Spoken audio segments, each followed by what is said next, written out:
क्या इस वक्त कट्टरपंथ, कट्टरवादी सोच एक सबसे बड़ा चैलेंज मुसलमानों के लिए, इस्लाम के लिए बन गया है? बिस्मिल्लाहिर्रहमानिर्रहीम। देखिए, आज देश के सामने सबसे बड़ा चैलेंज ये है कि आखिर देश के अंदर से कट्टरता ख़त्म कब होगी और कैसे होगी। इसका सबसे बड़ा जवाब ये है कि जब तक इस पर धार्मिक लोग काम नहीं करेंगे तब तक देश के अंदर से कट्टरता ख़त्म होनी इम्पॉसिबल है।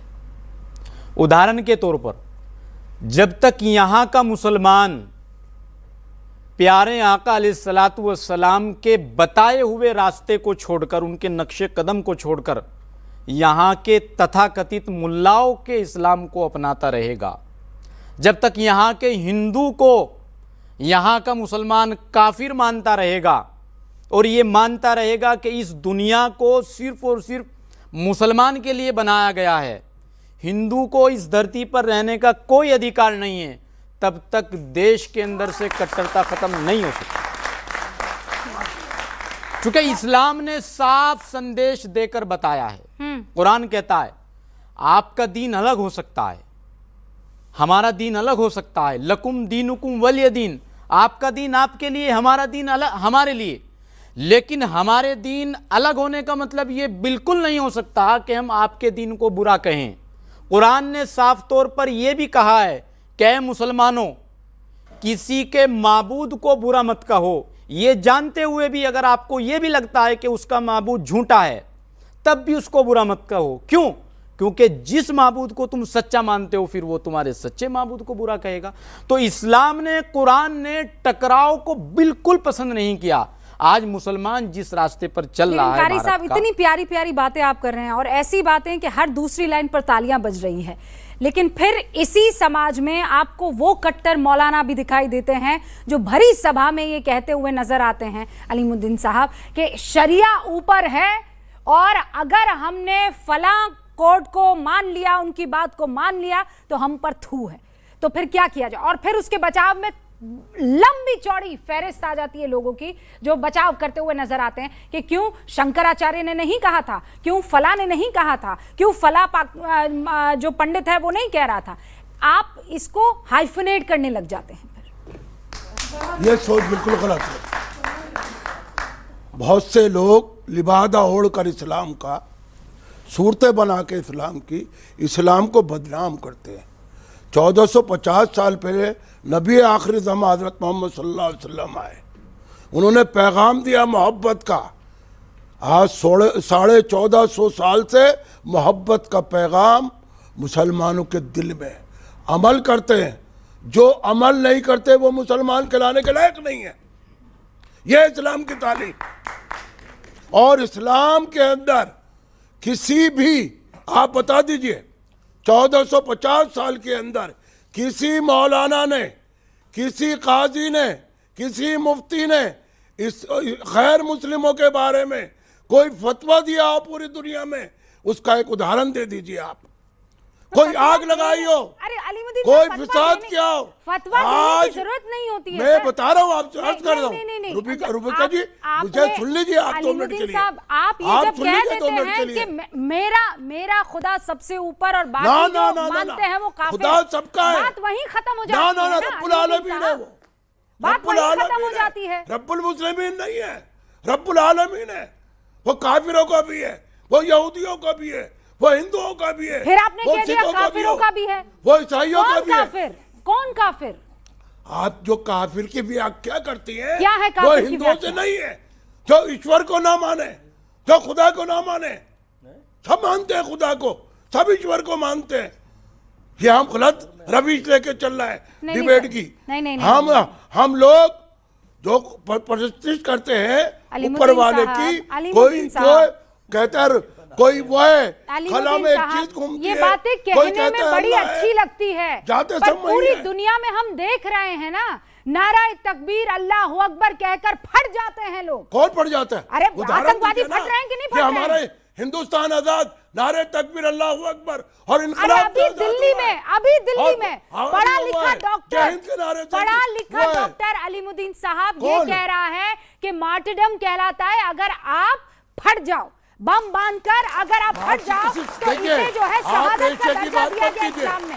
आप रेशे की बात नहीं कीजिए। मैं इधर उधर की आप बात उसकी नहीं कर रही न हूँ, कीजिए। मैं पढ़े आप लिखे केवल डॉक्टर की हिंदुस्तान बात कह रही हूँ, कीजिए। मैं पढ़े भारत लिखे की बात डॉक्टर की कीजिए बात आप। कर रही हूँ डॉक्टर, भारत के अंदर एक उदाहरण दे दीजिए आप। वही तो दे रही हूँ अरे आपको। दीजिए ना, कौन सा मौलवी है, अरे कौन सा लेटेस्ट दिया मुस्लिम है कायद है, जो कौन सा बम मुस्लिम ब्लास्ट लीडर हुआ है है, पुरानी दिल्ली जिसने में। अपना मोहम्मद हमने फैज लीडर खान, माना है। मोहम्मद फैज खान, जो बात अलीमुद्दीन साहब कह रहे हैं ऐसा हम चाहते हैं ऐसा हो, ऐसा नहीं है कि ये जो कह रहे हैं वो गलत है।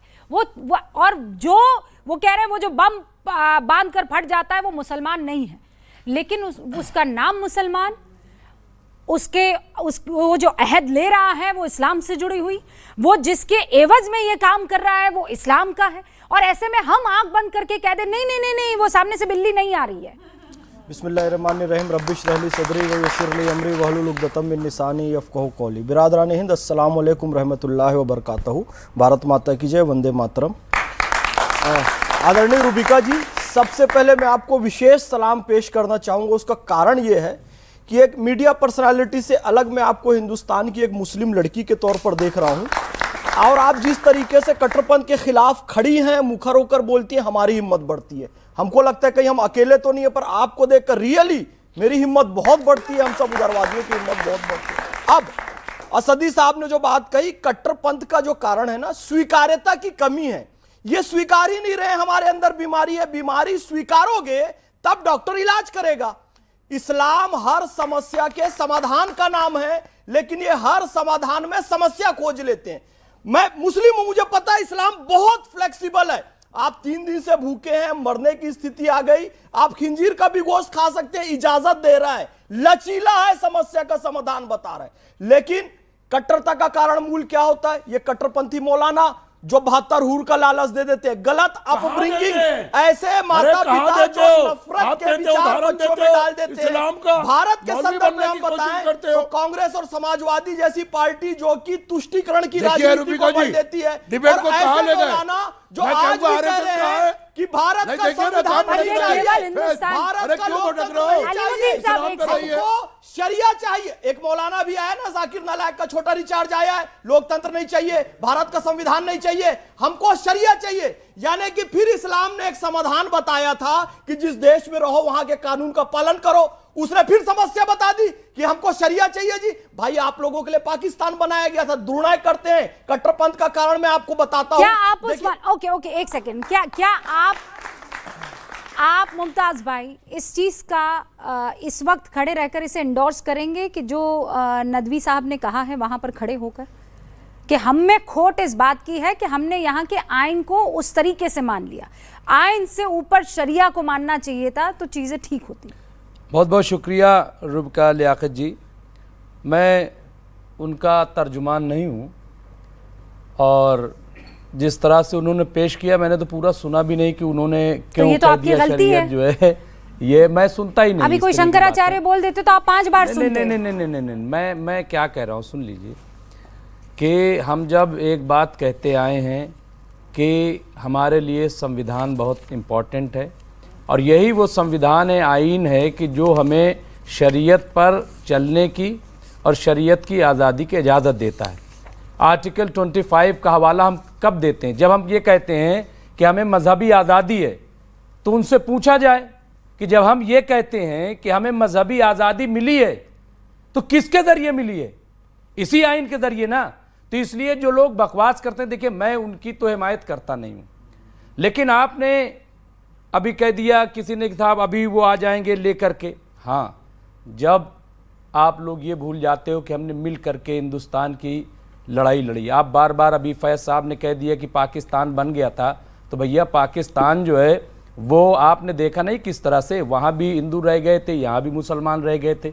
ऐसा तो है नहीं कि इस तरह का बंटवारा हुआ है कि न तो एक हिंदू यहाँ रहेगा न एक मुसलमान यहाँ रहेगा। तो इस तरह की जब बकवास बातें होती हैं, यहाँ भी जब बकवास बातें होती है तो वो भी नाकाबिले बर्दाश्त होती हैं।